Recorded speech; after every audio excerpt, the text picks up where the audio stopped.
세상을 감동시키는 블레싱 40일의 여정 가운데 함께 할 수 있어서 너무도 감사하고 여러분을 축복합니다. 여러분, 우리가 공동체 40일, 올해 블레싱 40일로 나가는 그 목적과 이유가 어디 있습니까? 바로 블레싱 40일 통해서 하나님께서 나의 삶 가운데 예수 그리스도로 말미암아 우리에게 주신 새로운 정체성, 곧 세상의 빛으로 부르신 그 부르심에 합당한 삶을 살아감으로 말미암아 세상을 축복하는 그 축복의 통로로 나아가게 되는 것이 바로 블레싱 40일을 우리가 함께 임하고 나가는 목적이 됩니다. 하나님께서 저와 여러분에게 오늘도 살아가는 이 땅, 정말 환경을 허락하시고, 가정을 허락하시고, 직장을 허락하시고, 학교를 허락하시고, 우리 이웃 주변에 있는 모든 것을 허락하여 주셨는데, 그것은 바로 내가 있는 곳에서 하나님이 주신 그 소명을 가지고 이 땅 가운데 선교사적인 삶으로 살아가는 것이야말로 우리가 이 땅 가운데 하나님의 나라 확장하는 데서 쓰임받는 축복의 통로가 되는 인생임을 믿습니다. 하나님의 통치가 이루어지는 그 삶의 모습이 나를 통하여서 우리의 가정을 통하여 이 땅 가운데 계속 밝히 비춰나간다면 그때 비로소 하나님의 나라가 이 땅 가운데 온전히 실현되는 역사가 일어나는 줄로 믿습니다.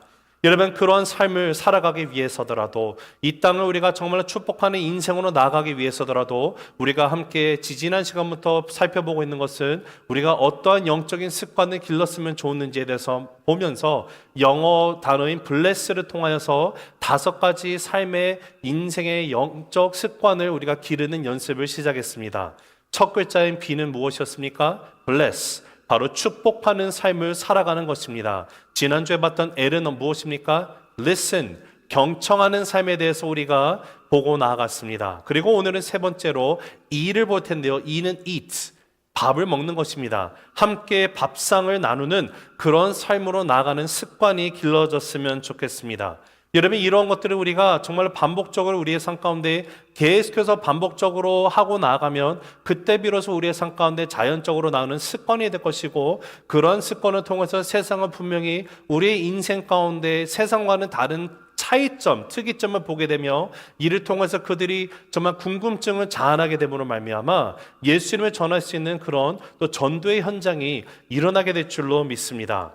자, 여러분, 식사라고 하는 것은요, 하루 3끼를 우리가 챙기고 나가죠. 혹시 여기 하루에 4끼 드시는 분 계신가요? 5끼 드시나요? 네. 적어도 3끼를 먹고 나갑니다. 아니면 2끼를 드시는 분도 계시고 하지만 여러분, 우리가 식사를 하는 이유 중에 하나가 무엇인가 보면 하루를 살아갈 때 에너지 소모가 많이 필요한데 그런 에너지 소모의 공급량을 받기 위해서라도 나의 생명을 유지시켜주기 위해서 우리가 식사를 합니다. 음식을 섭취함으로 인해서 삶 가운데 에너지를 쓸 수 있는 그런 열량이 생기는 것이죠. 그러니까 활동의 에너지를 위해서 먹고 나갑니다. 여러분, 그러한 의미에서 한국 사람이 가장 좋아하는 것이 무엇입니까? 한국 사람은 뭐니 해도 밥심으로 살아간다고 하지 않습니까? 여러분, 밥이라는 것은 우리의 인생 가운데 식생활 가운데 뗄래야 뗄 수 없는 그런 중요한 것입니다. 그러다 보니까 정말 더운 김이 모락모락 나는 밥 한 공기와 김치만 있어도요, 우리는요 그것으로 해서 정말 만족감을 느낄 수 있는 그런 식사로 나갑니다. 그리고 그런 김이 모락모락 나는 밥 한 공기를 가지고 함께 나눠 먹는 것이라는 것은요, 사전에서는 찾아볼 수 없는 절대적인 가치가 담겨 있는 것이 한국 사람에게 밥이라는 것이죠. 그래서 우리 선조들이 뭐라고 말하는가 보면 끼니를 나누는 것을 식구라고 말합니다. 여러분, 먹을 식이 입구라는 단어를 쓰죠. 함께 입들이 모여서 함께 먹는 것. 그래서 한국 문화 가운데는 자연스럽게 김치찌개가 있으면 가장 맛있게 먹는 법이 뭡니까? 딱 각자 따로 떠서 먹는 건가요? 아니면 냄비에다 같이 수저로 넣어서 먹는 게 맛있나요? 수저로 넣어서 먹는 게 훨씬 더 맛있지 않습니까? 함께 먹을 때 가까워지기 때문에 그렇습니다.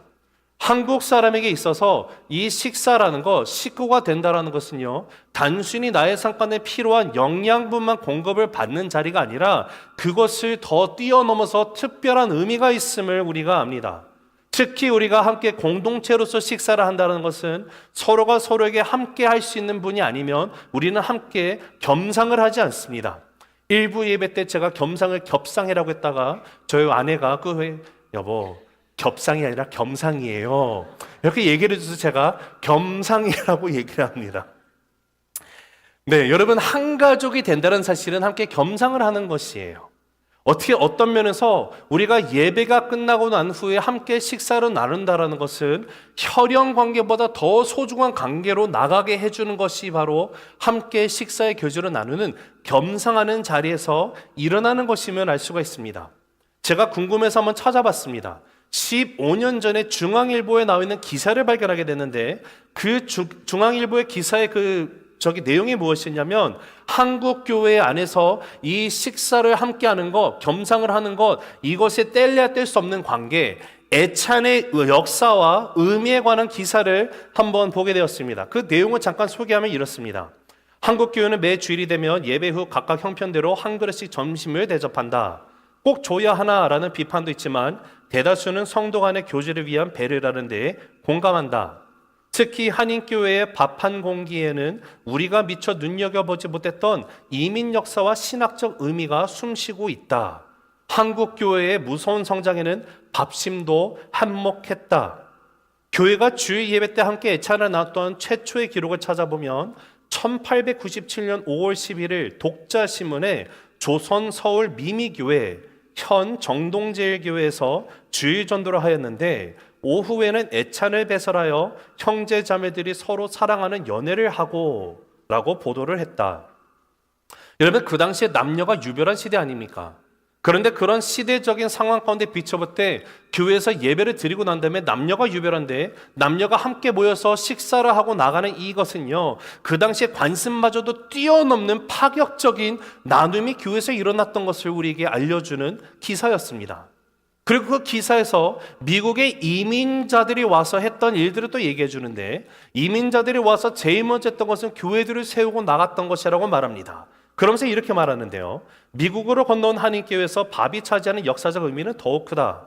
1915년 4월 6일 신한민부의 기사 보도를 보면 리버사이드 한인교회에서 타인종과 같이 한솥밥을 먹었다. 미국인 교우와 정답게 모이기 위해 애찬회를 열었다.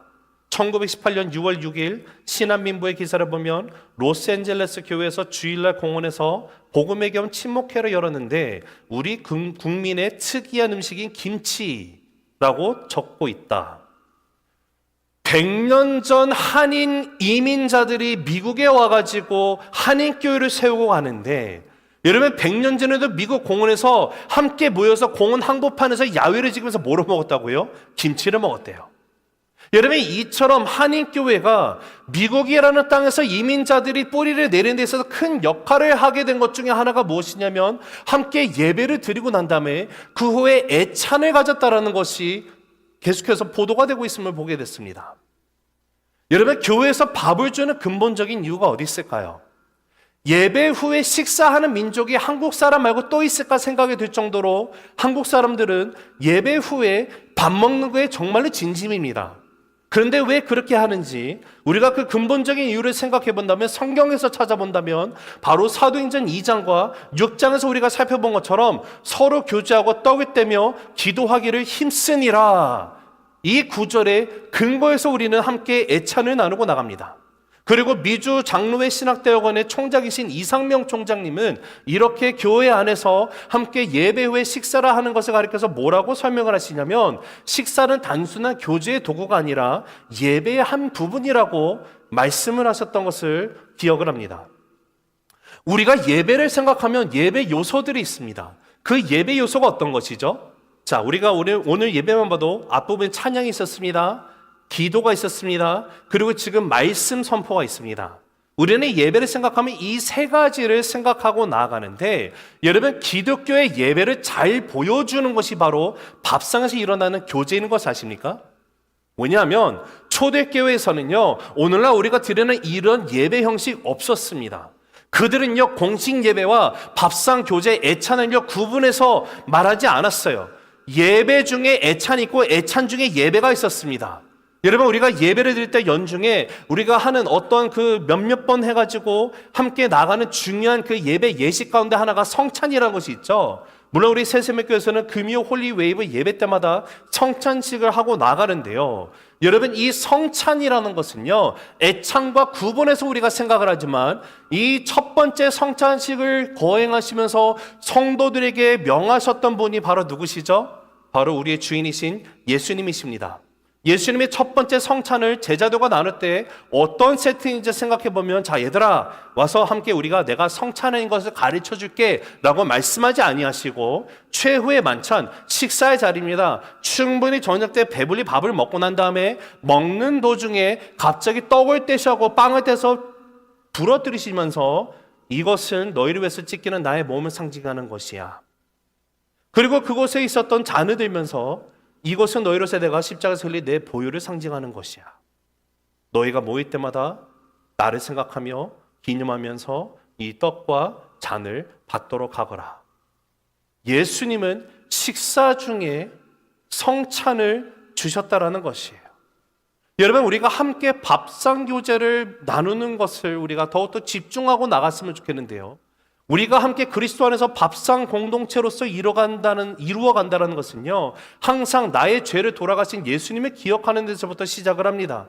우리가 이제는 그리스도에서 한 가족이 되었기 때문에 이제는 우리가 겸상을 할 수 있는 그런 관계가 되었음을 선포하는 것입니다. 그리고 그렇게 겸상을 하면서 나가면서 느끼는 것이 무엇입니까? 깨닫는 것이 뭐예요? 바로 나를 부르신 나의 존재 목적을 다시 재확인하는 것 아닙니까? 나를 세상의 빛으로 부르시고 형제자매를 세상의 빛으로 부르시고 우리가 세상의 빛으로서 서 있음으로 말미암아 예수님의 빛이 이 땅 가운데 온전히 훤히 밝게 비춰지는 것, 이를 위해서 우리를 부르셨다는 사실, 가족으로 부르셨다는 사실, 이제는 겸상을 할 수 있는 그런 밥상 공동체로 우리를 부르셨다는 사실, 예수님이 다시 오시는 그 재림의 날까지 우리는 이 복음을 끝까지 전하겠다라는 성교적인 삶을 살아가기 위해서 함께 결단하며 나아가는 것이 우리가 함께 누리는 애찬이라는 것이에요. 여러분, 그리고 이렇게 우리가 그리스도 안에서 함께 애찬을 나눈다라는 것은요, 궁극적으로 천국의 기쁨을 맛보는 하나님 나라의 잔치의 자리가 바로 이 애찬에서 드러나는, 예배에서 드러나는 모습입니다. 여러분, 하나님의 나라는 어떤 곳입니까? 사랑하는 사람들이 함께 와서 겸상을 할 수 있는 곳 아닙니까? 사랑하는 사람들이 함께 와서 주를 찬양하는 곳 아닙니까? 함께 와서 먹고 마시며 즐거운 풍성한 잔치가 열리는 곳이 바로 하나님의 나라가 아닙니까? 서로 나눔이 있어요. 섬김이 있어요. 서로 너무도 다른 사람이지만 그리스도로 인해서 하나가 되는 것, 겸상할 수 있는 것, 식구가 되는 것이 하나님의 나라 아닙니까? 그래서 사도 바울이 갈라디아서 3장 28절에 이렇게 말하죠. 읽습니다. 시작. 너희는 유대인이나 헬라인이나 종이나 자유인이나 남자나 여자나 다 그리스도 예수 안에서 하나이니라. 여러분, 지금 유대인이나 헬라인이나 자유인이나 종이나 남자나 여자나 다 그런 구분되는 것이 아니라 하나가 되었어요. 이 말씀이 온전히 실현된 곳이 어디입니까? 하늘나라예요. 하나님의 나라는 있는 자나 없는 자나 종이나 자유인이나 신분과 배경이 다른 모든 사람들이 차별 없이 하나가 되는 곳이 하나님의 나라예요. 모두가 다 하나님의 자녀라고 하는 가족의식이 있는, 공동체적인 의식이 있는 것이 교회, 하나님의 나라예요. 여러분, 하나님의 나라라는 것은 제가 다시 누누이 말씀드리지만 죽어서 가는 것이 천국이 아니에요. 예수님의 나의 인생의 주인을 영접하는 순간 이미 나는 천국에 살아가는 자가 되었어요. 주님이 왕 되신 삶이기 때문에, 주님의 통치가 임한 나의 인생이 됐기 때문에 이제는 하나님 나라 가운데 백성으로서 내가 주님과 동행하고 살아가요. 왕 되신 주님의 통치권 안에 내가 순복하고 나가는 삶을 살아가요. 이미 천국은 우리의 삶 가운데 경험이 되어지고 있는 것이에요. 우리가 죽어서 영원토록 주님의 그 임재 가운데 살아가는 저 천국에 비하면 아주 작은 것이겠지만, 이 작은 것 겨자씨만한 그런 천국의 경험을 이곳에서 하게 되면은요, 이 겨자씨만하다 할지라도 이것이 너무나 고귀 가지고 이것을 놓치고 싶지 않은 그런 놀라운 경험인데, 우리가 정말로 나중에 예수님 오셔서 우리를 저 천국에서 영원토록 주님과 함께 살아가는 그 새하늘과 새 땅을 주실 때는 겨자씨가 자라서 어마어마한 큰 거목이 되는 것처럼 상상조차 할 수 없는 그런 기쁨과 자유와 축복이 가득한 곳이 하늘나라다라고 예수님이 설명하셨었어요. 여러분, 하나님의 나라는 우리의 삶 가운데 이미 임했음을 믿으시기 바랍니다. 그리고 하나님의 나라는요, 이러한 밥상 공동체를 통하여서 하나됨을 우리가 경험하게 되는 것이에요. 하나님의 나라가 보여지는 자리가 바로 밥상 교제라는 것이에요. 그것이 오늘 예수님께서 오늘 본문 말씀 가운데서 행하시고 있는 모습의 목적입니다. 여러분, 예수님 당시나 오늘날에 이르기까지 역사적으로 보면 끊임없이 경험되어지는 것, 이 밥상이 어떤 기능이 되었냐면요, 사회적으로 사람들을 체별하는 데 기능으로 쓰이게 됐어요. 자신과는 다른 계층의 사람들과는 함께 식사하지 않는 종교적인 구별의 표시, 신분적인 구별의 표시가 바로 겸상, 식사, 밥상이에요. 여러분, 오늘날만 봐도 그렇지 않습니까? 여러분, 어떤 데 가면 컨트리 클럽이 있어요. 소셜 클럽이 있어요. 그런 데는요, 내가 어떤 멤버십 피를 내지 않으면 들어가지 못합니다. 실질적으로 작년에 제가 이제 아이들과 저희 가족이 함께 저기 사우스캐롤라이나의 머들 비치에 잠깐 휴가차 갔다 왔습니다. 오는 길에 사바나 쪽으로 내려와서 어거스타 조지아를 지나서 오면서 아무 생각 없이 그냥 저는 어거스타의 유명한 마스터스 코스에 들어가서 사진 한번 찍고 와야겠다 갔어요. 게이트 앞에 사람이 딱 나오더니 딱 뭐더니 왜 오셨냐 물어보시더라고요. 사진 한 장 찍으러 왔습니다. You can't do that, sir. 안 된다는 거. 왜요? 멤버십. 맞다. 제가 까먹었어요. 여기 아이들한테 얼마나 창피하던지 부끄러워가지고 오케이 하고 이렇게 돌아왔는데 먼저 속으로 이놈의 골프장 얼마나 좋다고 말이야. 내가 언젠가 한번 사진 한번 찍어야지. 그럴 날이 올지는 모르겠지만요. 아무튼 여러분, 그렇게 사람들을 신문으로 나눠버려요. 이만큼의 멤버십을 내지 못하면 당신 우리와 함께 없습니다라는 표시예요. 계층이 다른 사람하고 결코 식사하지 않으려고 합니다. 밥상이라고 하는 것이 바로 그것을 구분해주는 차별하는 사회적 기능으로도 쓰인다는 거예요. 그렇기 때문에 나와 신분이 다른 사람하고 함께 식사하는 것, 이건 있을 수 없는 일이고, 예수님 당시의 사회적 체계 가운데 그것은 불가능한 일인데, 지금 예수님 오는 말씀을 보니까 그런 사회적인 체계 가운데 예수님이 도전장을 딱 내미신 거예요. 자, 어떤 일이 있습니까? 자, 13절에 15절 있습니다. 시작.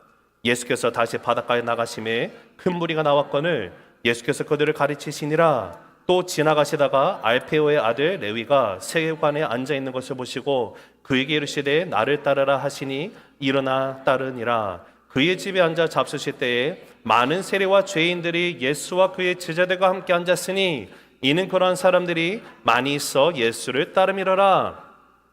자, 오늘 말씀은 세리를요, 세리, 레위를 제자로 부르시는 장면입니다. 제자로 부르시고 난 다음에 레위 집에 들어가서 식사를 하시는데, 겸상을 하시는데 거기에 다른 세리들과 많은 죄인들이 함께 있더라라고 나와 있어요. 즉 예수님이 죄인, 세리들과 함께 식사하는 장면을 우리에게 보여주고 있습니다. 우리가 사복음서를 보면 예수님이 이러한 죄인들과 함께 겸상을 하는 밥상 공동체를 이루어 가시는 것을 총 10번을 기록이 되어 있는 것을 보게 돼요. 누가복음에서만 7번이 나오고요. 다른 복음서에서 또 누가복음에 적혀져 있는 3번의 또 다른 그런 또 그 밥상을 같이 하시는 겸상하는 장면들이 기록이 되어 있음을 우리가 보게 됩니다. 그런데 예수님이 함께 식사를 나누신 대상들을 보면요, 대부분이 다 당시 죄인으로 구별되어 있는 사람들이었어요. 자, 이런 예수님의 모습을 바라보고 있는 아주 띠꺼운 보다 좀 안 좋은 시선이 있었는데, 그들이 누군가 봤더니 바리새인들입니다. 바리새인들이 예수님을 되게 못마땅하게 쳐다보고 있어요. 왜 그래요? 자신들은 죄인과 구별돼서 이렇게 보는 것 중에 하나가, 자신들은 죄인들과 더불어 밥상 같이 하지 않아요. 왜요? 자신들이 의인이거든요. 절대로 일어날 수 없는 일이에요. 그런데 지금 자신들이 이렇게 세워놓여 있는 종교 체계를 지금 부정하면서 사회적 질서를 흔들어 사회적 근간을 무너뜨리려고 하는 이런 행동을 범하고 있는 예수님을 바라보면서 지금 이제 엄청나게 공격하면서 비난하기 시작합니다. 그것이 16절이에요. 읽습니다. 시작. 바리새인의 서기관들이 예수께서 죄인 및 세리들과 함께 잡수시는 것을 보고 그의 제자들에게 이르되 어찌하여 세리 및 죄인들과 함께 먹는가? 야, 왜 너네 예수는 지금 죄인들 밥 먹고 있냐? 이거 금기사항이 몰라? 율법을 안 낸다니까? 아니, 네 예수도 사람들이 의인이 하면 그러면 의인답게 좀 이렇게 겸상을 하는 거 저지해야지. 어찌 죄인들과 밥을 먹는단 말이야? 이러고 있는 거예요. 누가복음 7장에 가서도 예수님의 비난하는 소리가 또 있는데 7장 34절 읽어볼게요. 시작. 인자는 와서 먹고 마심에 너희 말이 보라 먹기를 탐하고 포도주를 즐기는 사람이요 세리와 죄인의 친구로다 하니, 아니 저 세리와 죄인 친구 예수. 제가 의인이라고 말도 안, 아유, 먹는 거 타먹는 거 봐봐. 아, 저거 그 뭐야 저거 알코올 중독자라니까. 저런 게 무슨 의인이야? 이렇게 공격하는 거예요. 예수님에 대해서. 여러분, 근데 놀라운 사실은요, 예수님은 이런 비난을 받아가시면서까지도 죄인들과 함께 밥상교제를 놓지 않으세요. 그 당시 사회가 규정한 죄인이라 불리는 사람들과 함께 밥상교제를 통해서 나누는 것을 포기하지 않아요. 왜 그렇습니까? 예수님께서 이렇게 죄인들과 밥상교제를 하면서 보여주시고자 하셨던 것이 무엇일까요? 이것이 바로 하나님의 나라라는 거예요. 예수님은 유대인들로 하여금 이 밥상 기능이 회복되기를 원하셨어요. 밥상 공동체라는 것은 밥상을 통해서 하나님의 나라의 비전을 갖기를 원하셨던 거예요. 밥상을 통해서 공동체가 회복되기를 원하셨어요. 그래서 우리 예수님은요, 사회적으로 종교적으로 비판을 받으셨음에도 불구하고 받으시는 상황 가운데서도 죄인들과 함께 식사하는 이 밥상에서 포기하지 않았어요. 왜 그렇습니까? 하나님의 나라는 죄인들을 위한 거예요. 죄인들을 살리기 위해서 예수님이 오셨어요.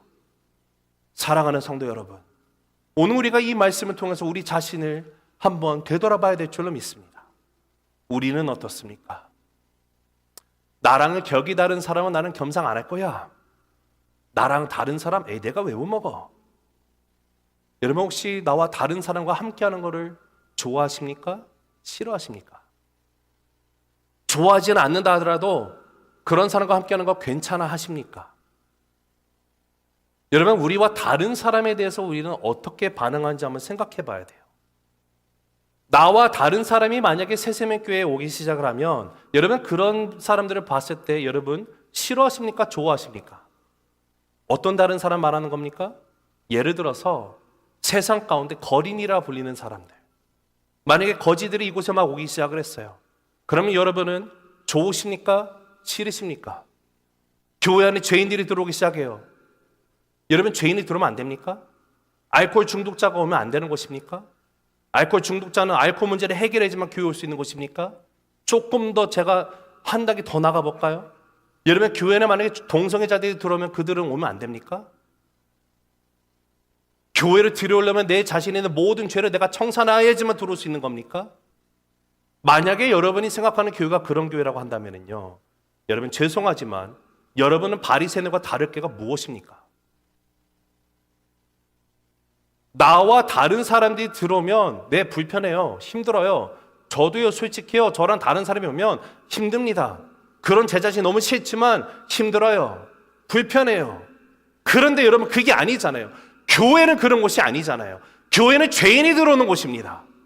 예수님이 오신 이유는 죄인들을 위해서 오셨다는 것을 우리가 잊어서는 안 돼요. 나 같은 죄인도 주님이 살리셨어요. 나 같은 죄인도 주님께서 나를 용서하시고 나를 주님의 자녀로 삼으셨어요. 그런데 하물며 내가 어찌 다른 사람을 죄인이라고 정죄하고 나갈 수 있단 말입니까? 그런 죄인들이 교회에 와서 하나님의 사랑을 우리를 통해서 받게 되고 복음의 메시지를 듣고 복음으로 인해서 회복이 되어지고 이로 인해서 그들 또 하나님의 나라가 그들의 삶 가운데 임하는 구원의 역사가 일어나는 것이 바로 교회의 모습이 아닙니까? 여러분, 바리새인들은요, 자신들을 거룩한 의인으로 치장하고 살아갔습니다. 죄인이면서 거룩한 자로 행세하고 나가요. 아니, 세상보다 더 세속적인 사람이 바리새인들 아니었습니까? 근데 자신들은 의롭다고 착각하고 살아갔어요. 사랑하는 성도 여러분, 여러분은 의인이십니까? 내가 여기 있으면 내가 여기 있기 때문에 의인이 되는 겁니까? 아니면 내가 동성애자가 아니니까 나는 의인이지, 이렇게 생각하십니까? 여러분, 음란사이트 안 보세요? 음욕 품지 않아요? 우리 지금 한창 텍스 보고 시즌이잖아요. 여러분, 텍스 보고 세금 가는 부분에 의롭습니까? 불법으로 드라마, 영화 같은 거 다운받지는 않으시고요. 내가 하는 죄는 죄가 아니고 내가 하지 않는 거 다른 사람이 그거 죄라고 말해서 그 사람은 죄인인 겁니까? 여러분, 우리 예수님은요,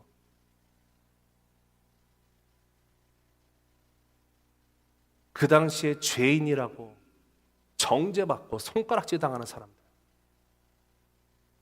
괄시하고 차별하고 비판하는 그런 모든 것을 받는 자들, 그 죄인들과 예수님은 함께 하시더라고요.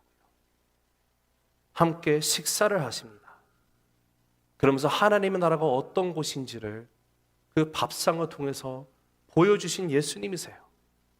그래서 예수님께서 지금 그렇게 정죄하고 있는 이 바리새인들이 향해서 하셨던 답이 무엇이냐? 17절인데 같이 읽습니다. 시작. 예수께서 들으시고 그들에게 이르시되 건강한 자에게는 의사가 쓸데없고 병든 자에게라야 쓸데있느니라. 나는 의인을 부르러 온 것이 아니요 죄인을 부르러 왔노라 하시니라.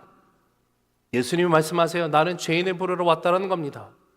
너희들이 종교적으로 사회적으로 죄인이라고 말하는 사람들, 그렇게 막 그 이름표 붙인 사람들, 이 영혼들도 하나님의 구원을 받아야 되는 하나님의 자녀라는 사실을 알려주기 위해서 주님이 오셨다라는 거예요. 너희가 죄인이라고 부르는 그들도 하나님이 사랑하시는 하나님의 자녀라는 거예요. 그래서 우리 예수님은 그들과 함께 밥을 먹습니다. 식사를 겸상하시는 거예요. 이를 통해서 그들에게도 소망을 주는 거예요. 아무리 사회가 너네를 죄인이라 할지라도 하나님의 구원이 너에게 임할 수 있다는 거예요. 하나님의 사랑이 너희 안에 있다는 거예요. 주님 앞에 나오라는 거예요. 그러면 너희도 하나님의 자녀가 되시겠다는 소망을 나눠주시는 것이 예수님께서 죄인들과 함께 했던 밥상 공동체의 모습이었다는 거예요.